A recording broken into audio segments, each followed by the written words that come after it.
Welcome back, gang. It's Delta here from DeltaIsGaming.com, and in this video we cover T3, the Tava's tank. Yes, we've updated the Dragonknight PvE tank for Thieves Guild ESO Pact 2.3 with a twist. Now this tank is focused on generating massive ultimate and group play for group utility. It has excellent resource management, though it can be hard to play and even harder to master. If you're looking for a group-centered PvE DK tank at endgame, this is your build. T3, let's get started.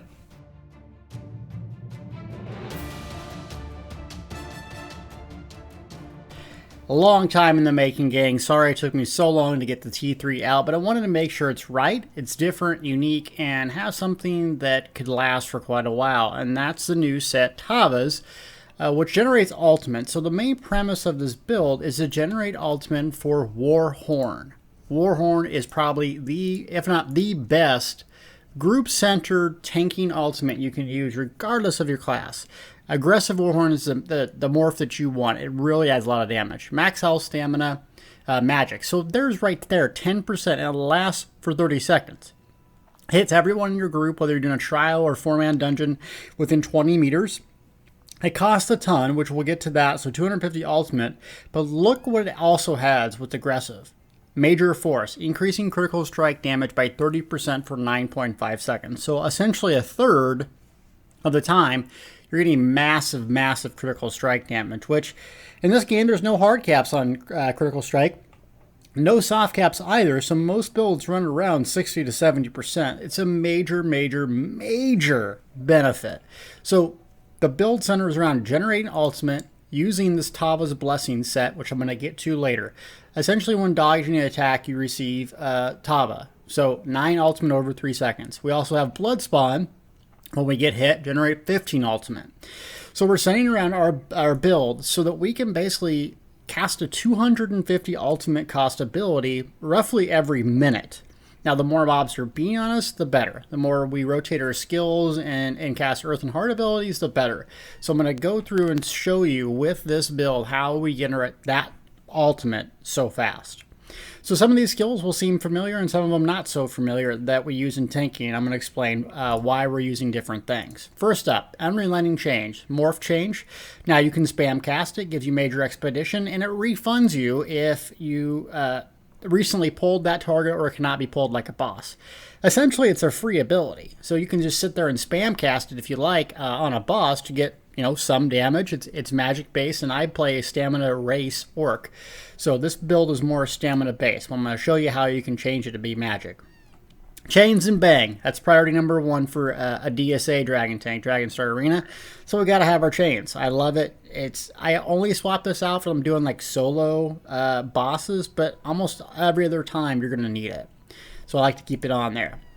Sword and Shield, Pierced Armor. It's going to get that major fractile and breach, physical, and spell resistance for 12 seconds. That adds up. And the taunt lasts 15 seconds.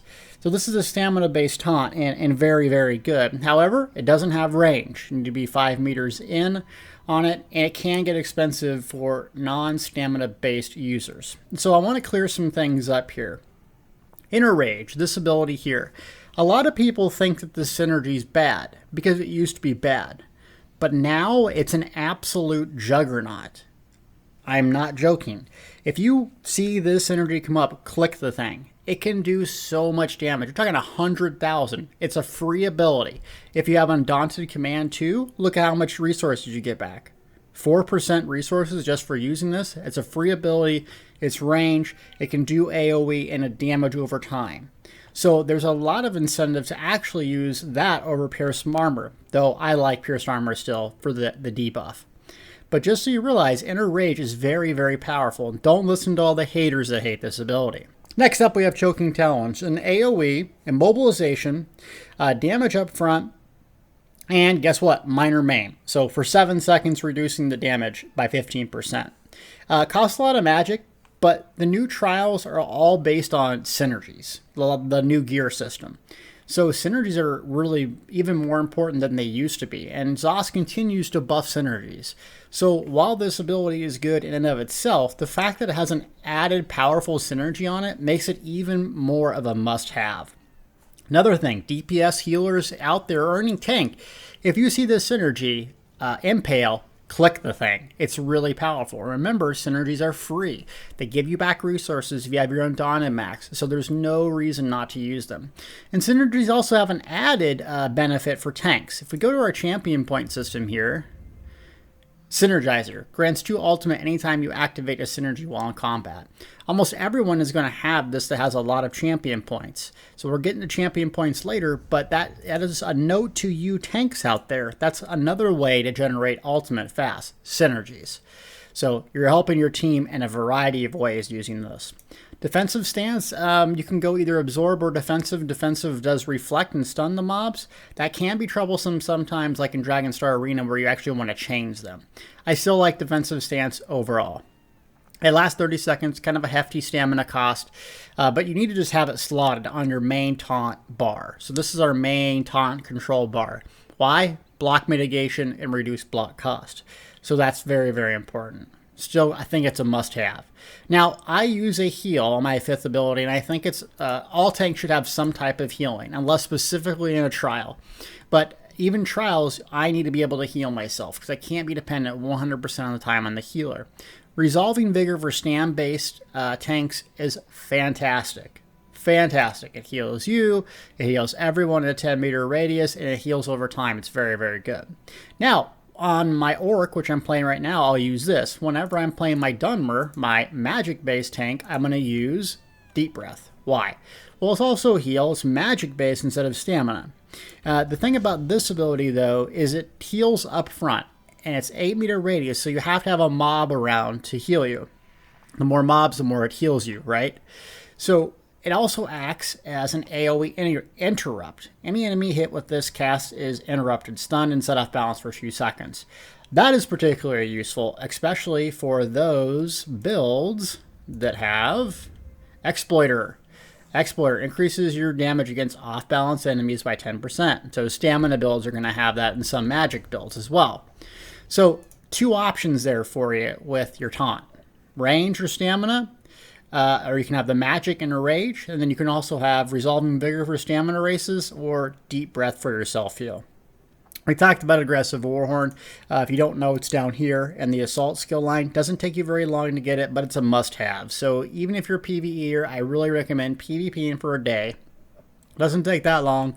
It makes a huge difference. And take the aggressive mark. That extra critical strike damage makes a tremendous difference. Trust me. Back bar here, we have some weird skills. And you're probably like, why is he using that? And let me explain. The first one up that baffles a lot of people is Engulfing Flames. And I don't see a lot of tanks use it, and they probably don't see the benefit. Effective enemies take 10% additional damage from all flame attacks. Delta, why are you using this? Well, almost every single build, healer or DPS, uses some type of flame damage. So, almost every class uses Meteor. Shooting Star is usually the preferred morph. Meteor the unmorphed is flame damage as well. Almost every magic build is going to be using Wall of Elements. That's flame damage because they're most likely going to have a fire staff. Almost every stamina build is going to be using Scorched Earth. Let's get the skill here. Guess what? That's flame damage. So further classes, Dragonknights have some other flame damage, Templar has Vampire's Bane, and so on. So I like this ability, though consider this your flex spot. It's not a must-have, it's not a buff that you have to have maintain 100% of the time, but it does add a lot of group utility. It's conal in front of you, 10-meter radius, and does cost a bit of magic. So don't spam cast this thing, but if you have a little bit of extra magic, feel free to cast this on some mobs, a boss, or whatever, because it will help your DPS, increase your DPS. In this build, you're not going to have a huge DPS number, and you shouldn't. You're a tank. But you are going to optimize your other players. Just like the battery does, the T3 is kind of like that group buffing. Now, if you have someone running similar to the battery, someone running the T3, your DPS is going to shine. Everyone's going to do their job, and this is just one other instance to make that happen. Another thing that we add to the build that a lot of tanks should be running right now is Igneous Weapons. Basically, you buff your allies, major sorcery, major brutality, spell, and weapon damage. So they don't have to cast it. They don't have to use spell power potions, and they can free up another spot on their bar. And that's really what you want to give them, is another spot on their bar. Because every build can use Trap Beast, as silly as it sounds, and benefit from it. So at least you're giving that to them. And it lasts a very long time. 28-meter radius, 39 seconds, 3,300 magic cost. Now, it is a pretty hefty magic cost ability, but it's our spammable ability to get resources. So specifically, we're going to get 5% stamina via the Helping Hands. Also, Mountain's Blessing gives us 3 ultimate every 6 seconds if you cast this, and Minor Brutality, 5% weapon damage. So in one single ability, we're getting ultimate, we're getting stamina, we're group buffing our players big time, especially stam builds with Major and Minor Brutality, and all the magic builds. I consider it a must-have, though if you have another Dragonknight in there, you can swap something out for this. Igneous Shields. It's a cheaper magic cost and gives you Major Mending. So if you wanted massive self-heals, you could click this, and then you could bar swap into Resolving Vigor for tons of self-heals. You can also use Eruption. Eruption is AoE, range, and it acts kind of like a taunt, and the fact that it gets a lot of attention, and especially since you can cast it from range, 22 meters, and it's AoE. Okay, and once again, Tava's, if we click on it here, it requires you to dodge an attack. That's the mechanic that allows you to get the ultimate. So we have to have something that gives us dodge. Since we're not using Hissbark, we have to use the ability in the tree. Now, it's medium armor shuffle. You can have shuffle or elude. Both of the morphs are pretty much up to your choice. One is going to allow you to remove snares like shuffle. Elude is going to give you more duration if you're using medium armor. So I'm using 5 heavy, 2 light since I'm an orc. So I don't use elude because there's no benefit for me. So I use shuffle. Though I'm not going to use it to break snares and CC often, what I'm going to use it for is that dodge chance. And it lasts 23 seconds. So you're not going to have to spam cast this a lot. And, you know, get rid of all of your stamina just because you want to remove a snare. It's more important that you have your block up, your buffs up, and your debuffs than just removing snares over and over. This isn't PvP. So keep this up 100% of the time. This is the most important buff that you have as a DK tank. So what your character should look like, first off, is that. So a gray, shadowish character. So on consoles, if you don't have the buff tracker, you see the little icon here on PC. If you're not looking at that, you need to be looking at your character. Your character should look like that at all times. That's the buff you've got to maintain. The second buff that you have to maintain, our back bars for that, is volatile armor. So Major Ward increases physical and spell resistance 20 seconds, and it does damage to enemies when you activate it, and does damage back to melee attackers. 20-second duration, which is nice. The thing about volatile armor that I like to use it is not cast it pre-combat, but like kind of go into combat, then cast it. Because that AoE, along with choking talons, is usually enough to get mobs' attention right away. And then your DPS can start pounding them without having to worry about, you know, getting nuked by them. So try to have that as you come in or while you're in the thick of things. So your character basically always needs to look like this. Gray with spikes on their back. As long as your character is gray with spikes on your back, you're good to go. Now you can't see my cool armor that I crafted, which I'll get to, but I won't die a whole lot. So gray, spikes on your back. Console players, if you don't have the buff tracker, that's what it should look like. PC players, you have the buff tracker, you're looking in the bottom left corner. And both the buffs are almost the same duration, so you're probably going to recast them at the same time. Okay, and then a debuff, another debuff that we're going to be running is Rogue Slash. Generates ultimate, gives us minor main. So reducing target's damage for 12 seconds. It does a decent amount of physical damage, snares, and this is a single target ability. So it costs 2200 stamina on this build. Doesn't have very much range, but look at that ultimate. Guess what? We're going to be generating tons. So what I like to do is, when I start combat, is almost always cast this after my buffs. Get that ultimate generating. Now, it's going to give you that for 9 seconds, the ultimate, that is. So you have the debuff for 12 seconds, but you can cast this again to get that extra ultimate going every 9 seconds. The trick is you can spam cast this for a little bit extra damage, but don't go below that 25% HP stamina mark. There's really no point, and you also will screw yourself over if you need a block. So make sure you use Rogue Slash early and often because you will generate a lot of ultimate.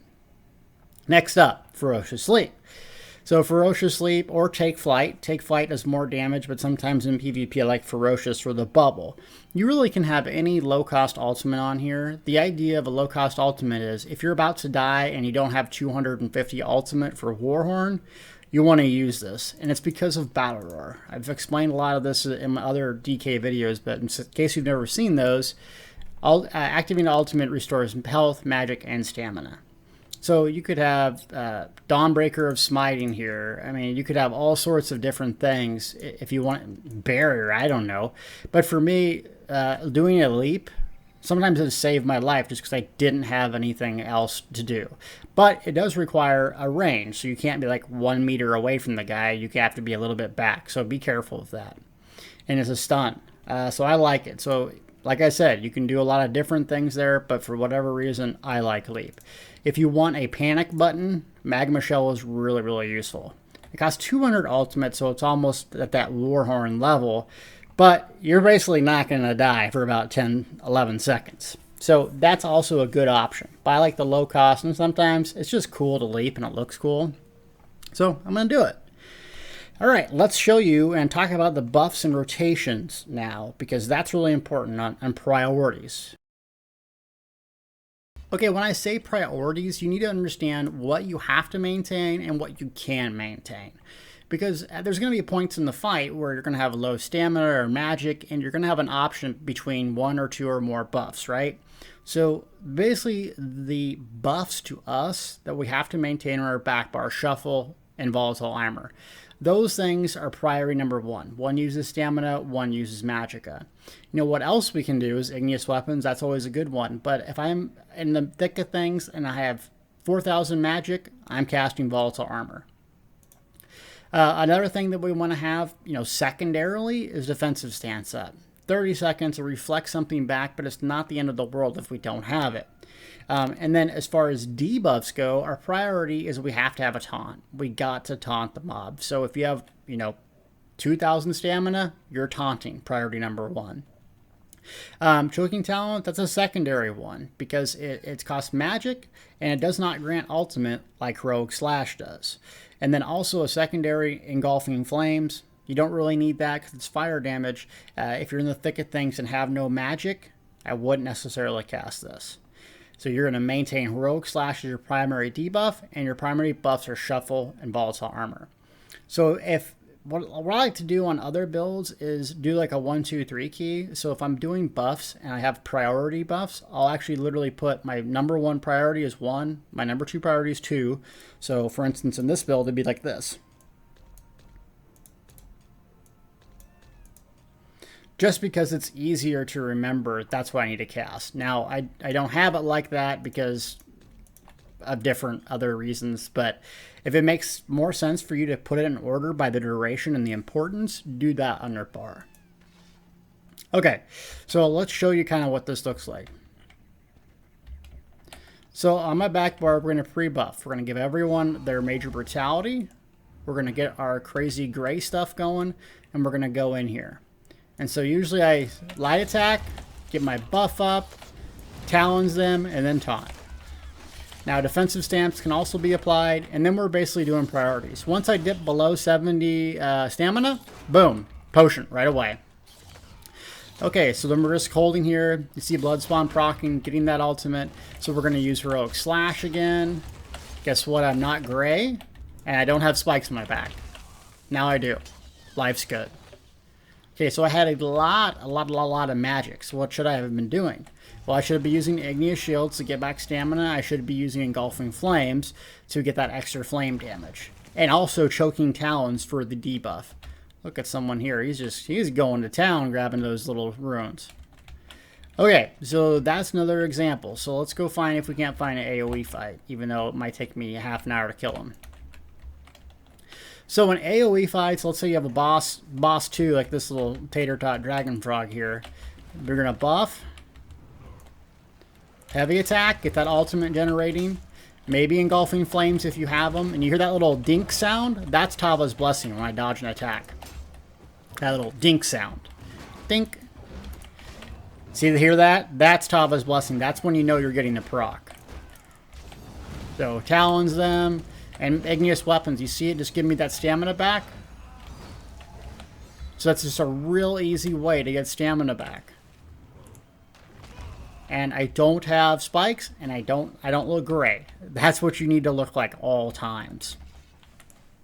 Okay, so that's basically how we maintain this. I cannot pass up a Columbine. Another thing about Warhorn and your priority as a tank is don't blow Warhorn when there's like 5 trash mobs around. You need to use this for boss phases. If you don't know the fights of a dungeon, I would say if there's a big health bar, like say right around here where your champion point little bars and stuff are, that's when you need to use Warhorn. If there's not and it's just trash pulls, I don't necessarily use it. Unless I'm about to die and I need resources. Otherwise, use it for bosses when a big red bar is in the center and it's a boss. Now, come on, does this gear not look cool? This is what a tank should look like, right? I mean, this guy looks mean. So let's talk about the gear next.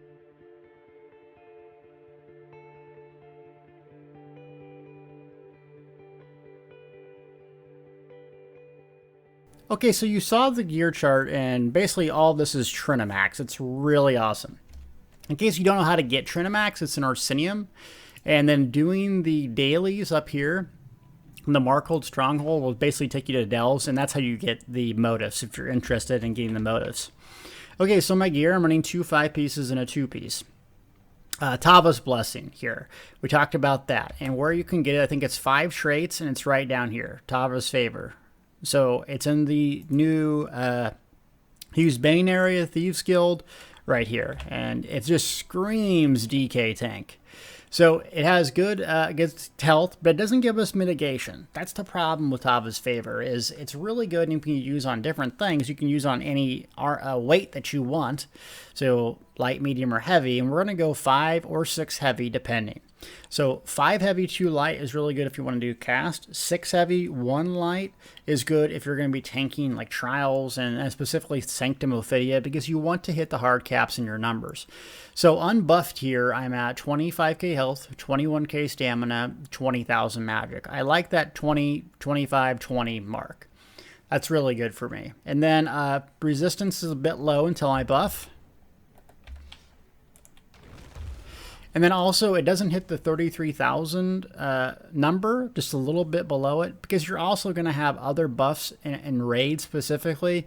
Usually combat prayer is going to be going. That's going to give you the minor buff, and you're going to hit that. Also, you're going to hit the hard cap too if blood spawn procs. So being a little bit below it is not that bad. You can tank mana core and still not die. But in order to get those numbers, specifically not using a 5-piece that gives us any physical resistance, you need reinforced. So reinforcing your big traits. So your head, chest, legs. And I go divines on the other ones if I can. Footman's comes in exploration for the belt. So I use the gloves and the belt. And then divines on the small pieces. Come here, you. Oh my god. Alright, so what do we gotta do? Get gray. Get spikes. Talons these suckers down. Let's get them burning. Get that heroic slash going. And let's do a Warhorn. Yeah, that's what it looks like. Look at that battle roar. Back to full resources. How dare you interrupt my video. Okay. So, you're not a damage dealer. You're a tank. Play like one. If you want to do a damage dealer or you're leveling this thing, I would say do different gear, do different set. Play magic, of the laceration or the butcher, because leveling will go so much faster. This is meant for people that are endgame. So Footman's, what is Footman's? Well, that's in Dragonstar Arena. It's a 4-player dungeon trial thing, or whatever you want to call it, here in Craglorn. Very, very old, very, very fun. And the set still works very well because of the 5-piece. Increases your block mitigation. Also, the 3 and 4 are nice physical and spell resistance. Block mitigation is so important. That's why we absorb so much damage. Or not absorb, but mitigate, meaning lower the damage. Now, there is some interesting ways to optimize / change this build, but for my sake, I highly recommend Footman's. Now, I don't have the VR14 stuff. I deconned it, so I'm like, I'll never use it again. And I still use it. Now, the thing about it is it's lower than VR16, but it still really works. You can get VR14 gold instead of this crap, and it'll make a big difference. But remember, Dark Brotherhood coming around the corner, right? Guess what? This might be the #1 best in slot item again. And I don't really see anything else beating this right now or in the future. Some people use Pariah set, which is basically you get more mitigation the lower your health goes. I just haven't found that useful compared to the always up block mitigation of 12%. Now, I have experimented with the Glory set, Glorious Defender. 9% chance when you hit an enemy with a light or heavy attack to dodge the next attack. That's pretty cool and can proc Tavas a lot more. But two things about this that are bad. One is Tava's gives that 9 ultimate over 3 seconds, so it's not instantly. So it's not like you can always just boom, boom, boom, back and forth. Two, you're going to have to drop your block in order to proc this, which makes it a lot more fun, but also a lot more challenging. And 3, it doesn't have any physical mitigation with it either. So while that works in dungeons, if you're tanking the new trial or something else, it's a bit more challenging. So I still recommend to go with 5 Footmans, 5 Tavas, and then Bloodspawn. Bloodspawn obviously gives you that ultimate, so that's why we're going to use it. And it's pretty great for the DK tank, just because you're going to get a lot of ultimate, and you're going to have a lot of battle roars, and those two things right there will produce a lot of resource generation. Now, my sword is Imperial, my shield is Malakath. Defending is really important on the sword, and reinforce is really important on the shield, especially with the champion points layout that I have. So the 2 enchants that I run here is deal magic damage and restore stamina. That actually can proc on a taunt, I found out, and then reduces target weapon damage by 174 for 5 seconds. So you're going to want to swing on your back bar, your buff bar. So like I showed you earlier, I was kind of going in here. I would swing, then do a heroic slash. It's not just because I like to swing, even though I do like to swing, but it's because I want to proc that enchant, lowering weapon damage, basically lowering the physical damage I'm going to take, like heavy attacks. Another thing, while I'm talking about swinging, tanks, you got to stop swinging your sword around. Healers, you just settle down with it. Like, you're wanting to block. Block is how you mitigate your damage. Yes, you're not going to be regenerating stamina, but with potions, ultimates, Earth and Hearts abilities, you should basically be able to block indefinitely with this build. So the moment you take to swing your sword is the moment you can get one shot by a boss. It's the moment that you can get stunned and drop your block, lose aggro, and not be able to cast. It's the moment that you fail. So don't get too carried away with swinging. It's useful, but remember, you can generate ultimate using block, healing other players, light attacking here and there. That will proc it as well. These weapon enchants can only be proc like once every 5 seconds. So you don't need to swing super often, especially if you're using Glorious Defender. Once you get used to the mechanics and once you get used to specific bosses, then there's going to be opportunity to swing, and you're going to know when you have a break in the action, which you can do it. If you don't know, hold block. If you're playing with a Templar, they should or ask them to use Repentance or Spear Shards. Those things will really help out your stamina if you're struggling. But I've taken this through everything. The new trial, Dragonstar Arena, Veteran ICP, White Gold Tower. I've tanked basically everything except Vet Maw and Sanctum with this thing, and it's done just fine, especially with resources. So don't necessarily worry about that. I mean, the gear looks just so cool, I think. Anyways. Okay, so other than that with the gear, you want to do, obviously, reduce block cost. This makes a tremendous difference in your sustain. And then if you can get the VR14 gold jewelry, it will allow you to use a better enchant, getting more out of it. So then you want to use your Kuda enchants and get your stats as optimal as you can. Because remember, if Dark Brotherhood comes out, those gold rings, guess what? They're going to be really valuable once again. So that's how I can see this build changing for the Dark Brotherhood, is actually just getting better since everything will be scaled down to 50. And if you want true, just super mitigation, Armor Master is better than Tava's Favor. You would still use Elude, basically all the same abilities. It gives you more health and just a ton more mitigation. You could almost even run light Armor Master and still hit the hard cap. The problem is it doesn't fit our build, and it doesn't generate the ultimate that Tava's does. Another thing is health. I see a lot of people just freak out and go ridiculous mode on health, and they have 40,000. I've seen people with 60,000 health in Cyrodiil. Now, if you're running a Blazing Shield build, that's actually a really good idea. But if you're not, you don't want to be a bag of HP that doesn't do anything. You want to have balance. Balance is what it's all about. Being able to self-heal, being able to cast buffs to chains, talons, defensive stance, heroic slash. You need resources to optimize your group and everything else. Being a bag of hit points and taunting one target doesn't really serve a whole lot of purpose. It really doesn't. I'm sorry. Yeah, you can do it. Yeah, you can get through content. But if you're blowing warhorns once every minute, you're engulfing flamesing, and your DPS is skyrocketing because of you, not because of them, that is more optimal in my opinion, and that is what the T3 does. Okay? Last up, let's talk about CPZ. Okay, we're going to talk about CP, and also I have kind of an odd CP setup that's worked for me. And basically, what you need to know is that you're not recovering stamina while you block. So there's not a whole lot of incentive for me to pump up increased stamina recovery, especially in group endgame PvE, because you have Templars, generally speaking, that are going to use Repentance and Spear Shards, allowing you to get back stamina without doing anything else. So a little bit is good, because in between fights, while you drop your block for a little bit, maybe movement speed or something like that, but you don't really want a whole lot of points in here because you're not regenerating it. So you can regenerate magic though. So that's why I put some points into here, and it stacks well with the Atronach Mundus Stone, which is what we're using, especially for those that are not using a magical race. So that's why I think works for me. And then also I go heavy into reduced cost. Since I'm only using 1 or 2 light pieces, I like to stack a little bit more here into Magician. Since I have a lot of stamina, and basically my buffs and debuffs aren't that driven by stamina. Now my healing is and that sort of thing, but I can get back a massive amount of stamina, get topped off really fast. 5 corpses and a repentance, bang, I'm at max stamina. So I focus more on the magic. And I'm not doing PvP, and I shouldn't be dropping my block a whole lot or roll dodging and getting stunned, so I don't use tumbling.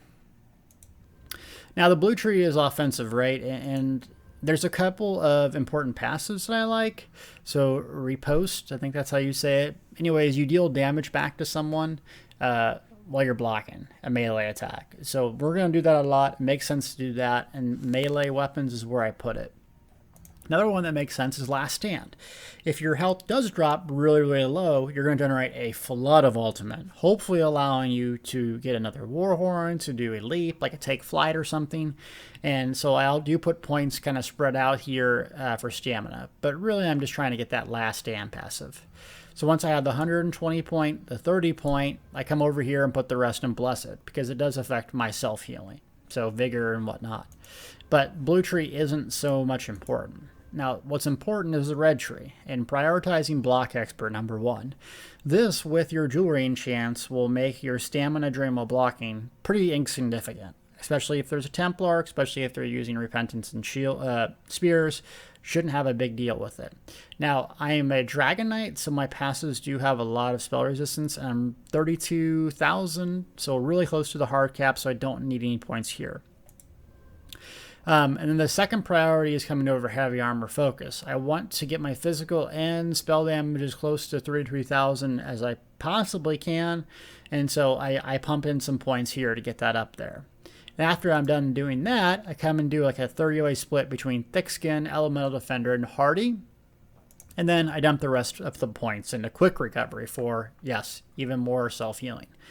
The downside about this particular setup and this build is it's hard to play stamina-based DPS in this tank, because you'll have to respec back and forth. So what I like to do is kind of leave this orc as my tank and kind of use him only for that.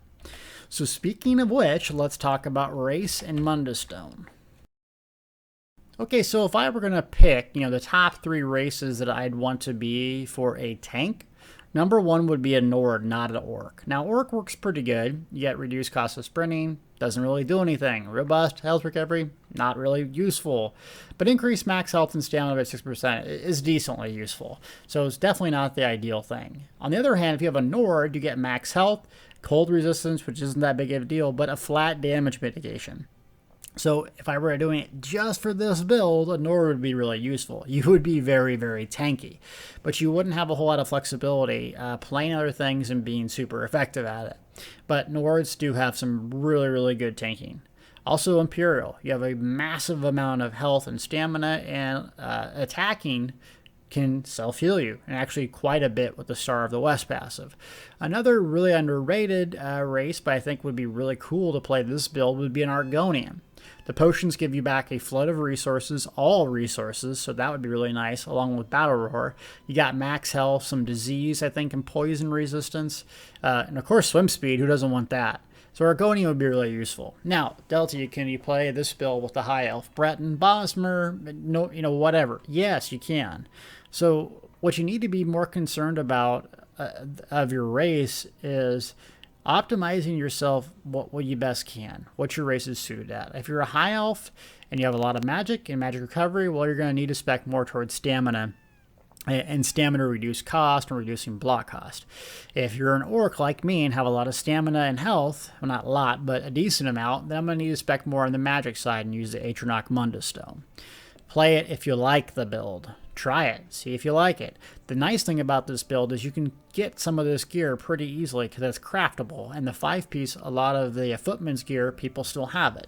So hopefully that gives you an incentive to actually do this. And Bloodspawn you can get in Spindle Clutch. So Mundus Stone, like I said, I like the Atronach because regeneration is really key. I mean, even at 1,000 magic recovery, I still have enough to basically be able to cast all the time.